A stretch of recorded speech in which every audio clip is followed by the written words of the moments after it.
New York, 1,899. The richest city in the country. A place of steel, banks, electric light, elevated trains, new fortunes, and towers of ambition. A city that sold itself as proof that modern life had arrived. But behind that promise, reformers said New York had rebuilt something ancient and monstrous. Not progress, not opportunity, but an urban evil so old they compared it to Rome. And they claimed the city had not merely repeated it. It had refined it, multiplied it, and turned it into a machine that printed rent out of darkness, sickness, and overcrowding. If you like long-form documentary storytelling built from real reports, forgotten investigations, and original numbers, subscribe now. It helps this channel grow, and it tells me to keep making the full-length episodes. Because the people trying to expose this system did not begin with speeches. They did not trust speeches. New York had heard speeches before. It had heard outrage before. It had watched moral panic flare up and then cool off again. So in 1899, reformers chose a different weapon. They built an exhibition for 2 weeks. In a fashionable setting, visitors walked through rooms full of evidence, photographs, measurements, maps, floor plans, comparisons, statistics, not rumor, not, someone said, a system you could inspect for yourself. They wanted the public, especially the people who never had to live this way, to see the machinery of bad housing laid open piece by piece until denial became embarrassing. That is where this story begins. Not in a slum alley, but in a room where evidence had been arranged like an indictment. And the goal was simple: make it impossible to look away. The reformers understood something brutally modern. If you tell comfortable people that housing is bad, they imagine inconvenience. They imagine crowded families, maybe untidy halls, maybe poverty as a sad but distant condition. But if you show them the design of the building itself, the geometry, the lot coverage, the shaft widths, the room depths, the blocked light, the trapped air, then housing stops looking like misfortune and starts looking like engineering. That was the terrifying point. These buildings were not failing accidentally. They were succeeding at what they had been built to do. The report behind the exhibition opens with a comparison sharp enough to wound civic pride. It says New York, this modern American metropolis, had revived housing evils once associated with ancient Rome, and the writer is not claiming surprise. The city had known about the tenement problem for decades, not since yesterday, not since one scandal. Since the mid-19th century and earlier. Every few years, the issue surged back into public view. Newspapers cared, charities cared, committees formed. Then interest faded. Another decade passed. The pattern repeated. Noise without transformation. Concern without reconstruction. So the reformers decided to break the cycle by changing the form of the argument itself. They formed committees, pressed for better laws governing new tenements, submitted recommendations, and watched most of them go nowhere. That failure mattered. It taught them that polite reform inside official channels would not be enough. The entire community had to be confronted, not with abstractions, but with a visible chain of proof. The exhibition, then, was not decoration. It was a trap for the conscience of the city. Walk through it honestly, and you would have to admit that New York was manufacturing misery by design. The exhibit reportedly used around 1,000 photographs. That number matters because it tells you what kind of strategy this was. Not one unforgettable image. Not a few carefully chosen horrors. Repetition. Overwhelming, cumulative, methodical repetition. Image after image after image until the system emerged. The photographs showed defects of existing tenement construction, especially the infamous air shafts. Those narrow vertical slits that were supposed to give inner rooms access to light and ventilation. In theory, an air shaft sounds almost humane. In practice, the report describes something closer to a stone throat running upward through the building. Too narrow, too deep, too enclosed to do what it claimed. This is where the story becomes geometry. The standard lot appears again and again in the report, around 25 feet wide and 100 feet deep. Onto that narrow rectangle rose buildings 6 or 7 stories tall. On a typical floor, around 14 rooms. but only a few of those rooms could face the street or rear yard directly. Most depended on the shaft, and once you understand the shaft, you understand the machine. The report gives measurements because measurement kills denial. Some shafts were under 5 feet wide, some closer to 2.5, dozens of feet long, 60, 70, sometimes more than 70 feet high. Imagine that. You open your only window not onto open air, not onto a street, not toward the sky in any meaningful sense, but into a vertical crevice walled in on nearly every side. Dozens of other windows open into the same shaft. Families cook beside it, sleep beside it, wash beside it, raise infants beside it. The room technically has a window. The building technically has ventilation. The paperwork is satisfied. Human life is not. That is why the exhibition mattered. It translated what paper legality concealed. A room could meet a formal standard and still be practically unfit for breath. One image in the report stays in the mind because of how small and cruel it is. A baby's bathtub hanging outside a window into the shaft because there is no room inside the apartment to keep it. The report notes that the shaft is only slightly wider than the tub itself. Pause on that detail and the whole system reveals itself.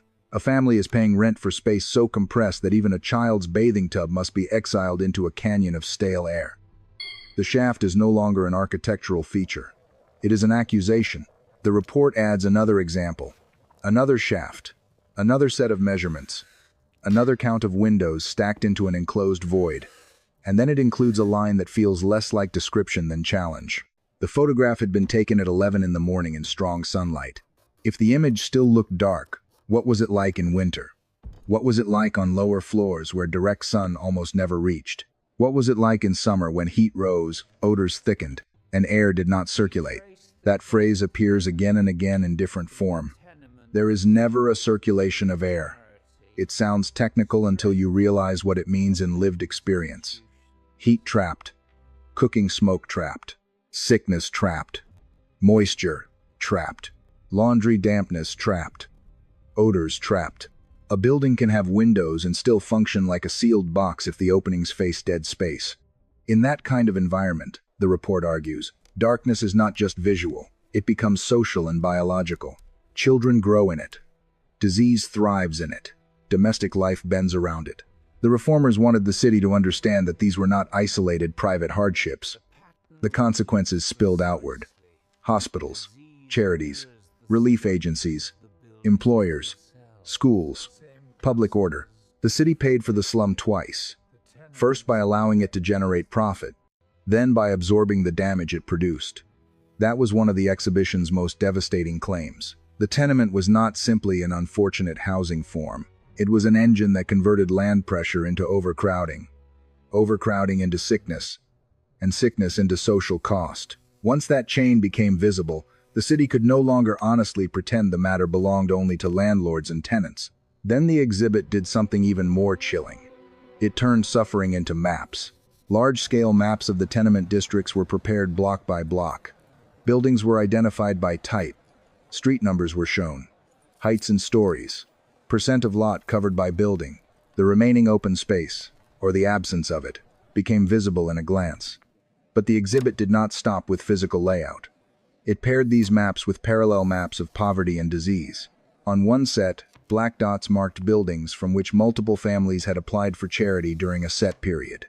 On another, black dots marked reported tuberculosis cases within 5 years. Other colors or marks represented additional diseases. The effect must have been unnerving. A city that looked energetic and modern, from a carriage or streetcar, became, on the wall, a pattern of concentration, recurrence, and spread. The report notes that it was rare to find buildings without dots. Some were crowded with them. That is a horrifying sentence because it means the maps did not merely identify bad luck. They identified structure, dot after dot after dot, not in random scatter but in tenement zones, in built forms, in repeated conditions. The city's celebrated growth had a shadow diagram, and that diagram looked less like prosperity than organized decay. One phrase in the report captures this with brutal force: a city of living death. Still, the reformers did not want the public to hide in vagueness. So after the maps, they zoomed in. One block, one real block, one fixed date, the 1st of January 1900. This was perhaps the exhibit's strongest move. Stop speaking of thousands of buildings. Stop speaking of general conditions.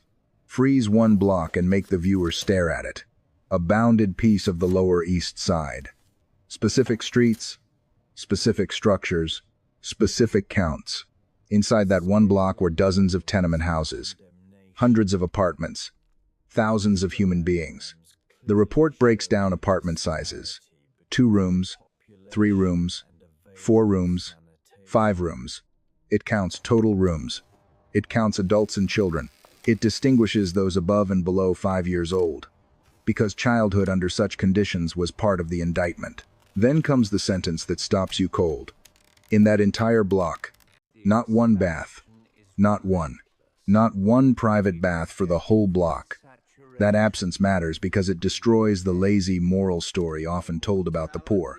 The story says they are dirty because they are careless, disorderly, inferior, unwilling to improve themselves. The report says, look again. The city built no means for cleanliness. Sanitation is reduced to a limited number of toilets scattered across enormous numbers of people. Only a small minority of apartments have hot water. Hundreds of rooms are dark. Many have no ventilation to the outer air at all, receiving light only through other rooms. Hundreds more depend entirely on shafts for their sole access to light and air. Tuberculosis appears in the disease tally. Diphtheria appears. Charity applications appear. And then, beside all of this, the report records the annual rent extracted from the block. That pairing is the heart of the case. Misery on one side, revenue on the other. The report calls the block characteristic. Not exceptional. Not the worst case they could find. Characteristic. Then it adds a terrible note. There were worse. If this block represented the ordinary functioning of the system, then the ordinary functioning of the system was intolerable. At this point, many accounts would end in horror. The reformers refused to end there. Pity was not their objective. A city can absorb pity and keep going unchanged. The exhibition was built to corner New York into a decision. If the tenement was a machine, then the city had to choose whether to keep feeding it or rebuild the mechanism itself. That is why part of the exhibit turned from conditions to prevention. The reformers argued that if you want a healthier city, you do not start at the hospital. You start at the block. Housing was not charity. Housing was infrastructure. Bad housing forced the city to pay later through institutions, prisons, clinics, relief societies, and the silent cost of ruined childhoods. Therefore, the right response was not occasional almsgiving, but systematic rebuilding. And this is where two things that sound almost small become politically explosive: play space and public bathing. The exhibit displayed proposals for parks, playgrounds, baths, libraries, and civic amenities not as luxuries but as tools of urban survival. Certain dense districts were described almost as urban wildernesses, not because they were wild in the natural sense, but because they had been abandoned by humane planning. Children in those neighborhoods grew up in hallways, stairs, narrow courts, and shafts, not in sunlight, not in open air, not in places designed for development, only in spaces left over after profit had taken its share. The logic the reformers used was ruthless. If a city refuses to build playgrounds and baths, it will build something else later. Hospitals, reformatories, police facilities, almshouses. It will pay either way. The only question is whether it wants to pay early for health or later for damage. That argument is startlingly modern. It reframes urban reform not as sentiment, but as cost accounting. The bathing statistics were especially humiliating. Previous investigations had shown how little actual opportunity hundreds of thousands of residents had to wash properly.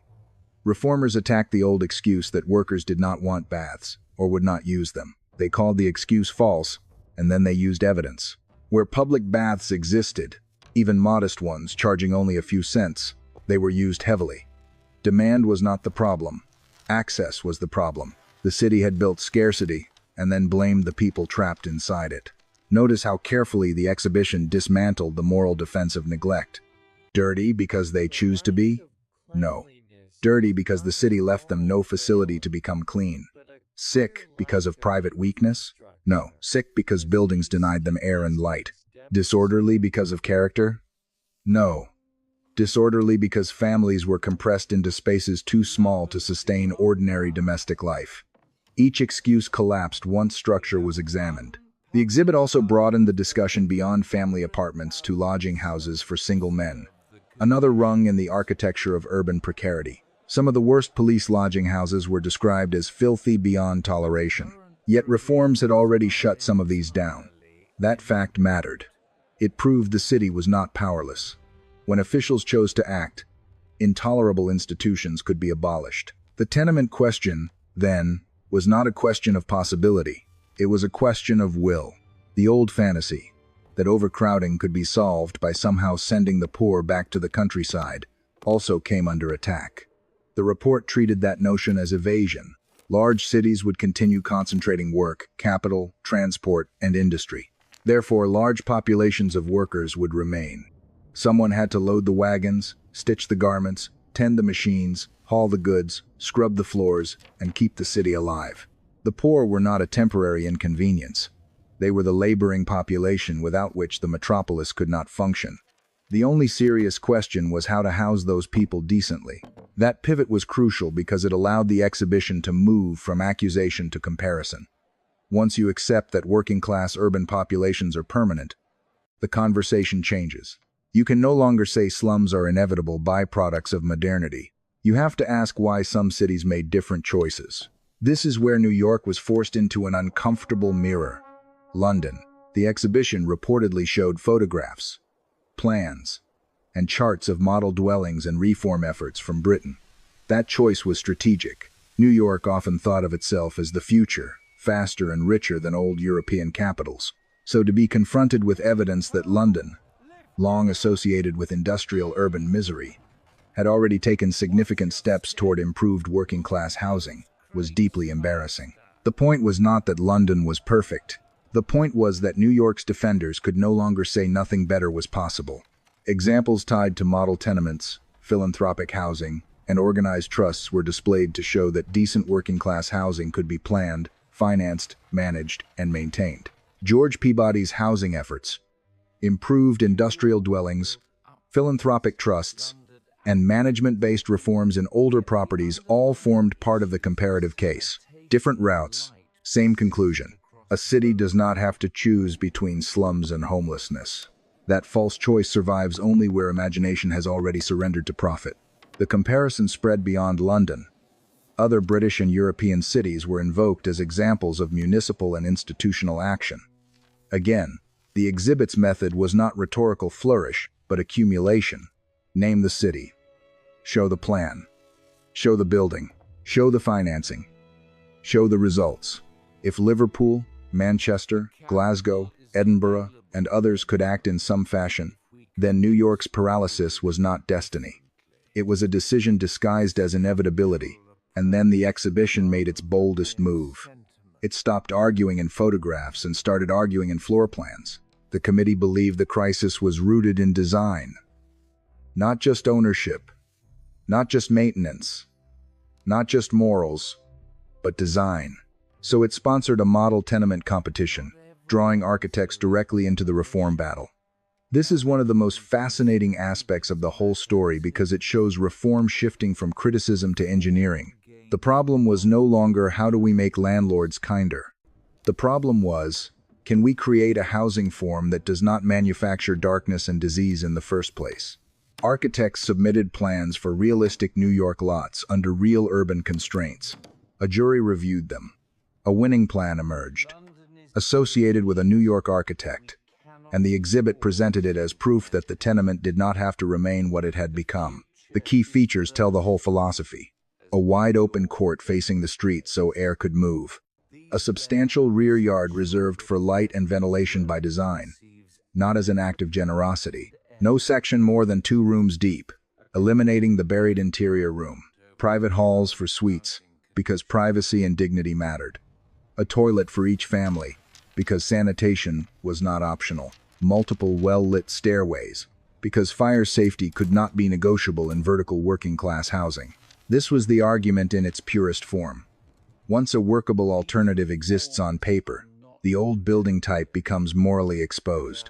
You can no longer say, there was no other way. There was another way. It had been drawn, measured, and displayed. The report's conclusions are severe but disciplined. First, the old tenement type must be stopped by law, not gently discouraged, not left to improve itself. Stopped. Yet the reformers knew prohibition alone would not solve anything, because people still needed places to live. So the second demand followed immediately. Construct model tenements at sufficient scale to compete with and replace the slum market, not as token philanthropy, but as real urban infrastructure. Then came the challenge to wealth. If private capital had built tens of thousands of bad tenements profitably, then private and philanthropic capital could build good ones too, if managed with seriousness and patience, rather than extraction alone. Finally, the report warned against the oldest civic habit of all: periodic excitement followed by forgetfulness. This, more than any single shaft measurement or disease dot, may be the most modern line in the entire story. The city's problem was not ignorance. It was discontinuity. Sudden passion every decade. Then silence. The reformers insisted that success required continuous pressure, continuous enforcement, continuous construction, continuous public attention. In other words, the city had to decide whether reform was to be an event or a system. That is the real ending of this story. Not a sentimental plea, not one heroic speech in a chamber, not a miracle. A forced decision about what kind of machine New York intended to be. A machine that turned land values into darkness. A machine that turned rent into tuberculosis. A machine that packed childhood into windowless rooms and then blamed the children.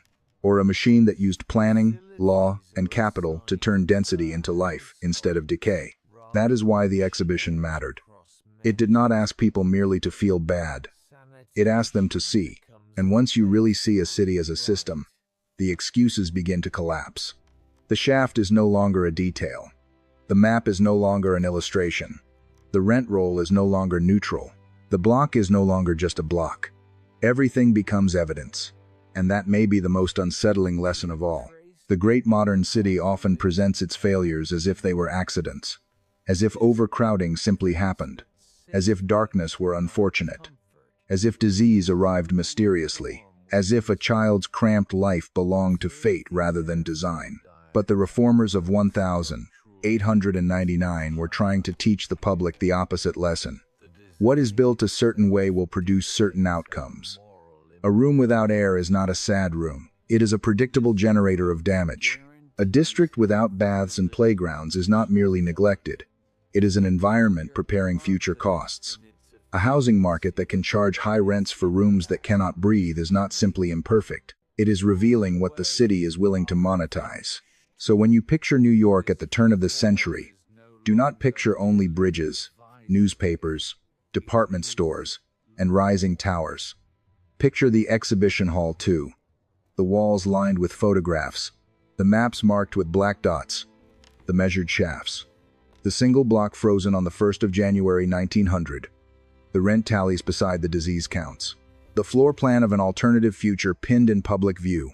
Reformers had built a machine of evidence to expose a machine of profit, and they were asking a question the city could not answer honestly without changing itself. If a metropolis can grow wealthy by renting darkness, what exactly is that wealth made of? Because beneath all the statistics, all the floor plans, all the reform language, that was the accusation. The modern city was not merely tolerating suffering. It was organized to extract value from conditions that should have been illegal to create. It made overcrowding lucrative. It made stale air rentable. It made childhood compressible. It made disease mappable. And then, once those consequences spread outward into charity costs and hospital wards, it called the aftermath a social problem, instead of recognizing it as the bill for an architectural decision. That is why the reformers were so determined to shift the conversation from morality to structure. They knew moral debate could be endless. People could argue forever about immigrants, discipline, habits, thrift, personal responsibility, family size, alcohol, culture, and deservingness. But a shaft 3 feet wide and 70 feet high is not a moral opinion. A block with thousands of residents and no baths is not a philosophy. A map filled with tuberculosis dots is not a prejudice. It is a record. And records have a way of making excuses look childish.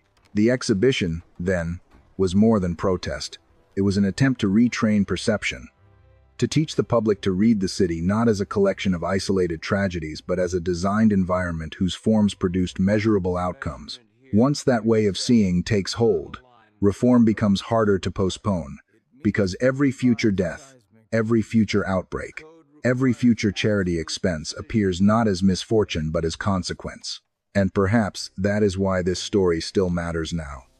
Not because we live in 1900, not because air shafts and Lower East Side blocks are the whole world, but because cities still hide decisions inside design. They still present systems as accidents. They still ask ordinary people to absorb the cost of structures built for someone else's return. The materials change. The jargon changes. The neighborhoods change. But the mechanism remains recognizable. A city is never just its skyline. It is its floor plan, its ventilation, its yard, its stair, its bath, its code, its enforcement, its willingness to admit that some forms of profit are simply too destructive to legalize. The reformers in that New York exhibition understood something many modern people still resist. Housing is never just shelter. It is a machine for producing a certain kind of life. Build badly enough, and you mass-produce exhaustion, illness, confinement, and despair. Build intelligently, and you mass-produce possibility. That was the choice placed before New York in 1899. It is the choice placed before every city eventually. And once you have walked through the evidence, once you have seen the dots, the shafts, the rooms, the rents, the plans, the comparisons, you cannot really go back to innocence. You start asking different questions of every block, every building, every affordable room, every district praised as successful.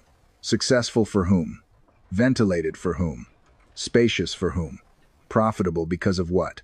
What hidden costs have simply been pushed onto the bodies of the people inside? That is why the reformers built the exhibit. Because a speech can be forgotten, a statistic can be doubted, but a system, once seen clearly, becomes hard to unsee. And that, more than any one reform proposal, was their real victory. They forced the city to look at its own blueprint,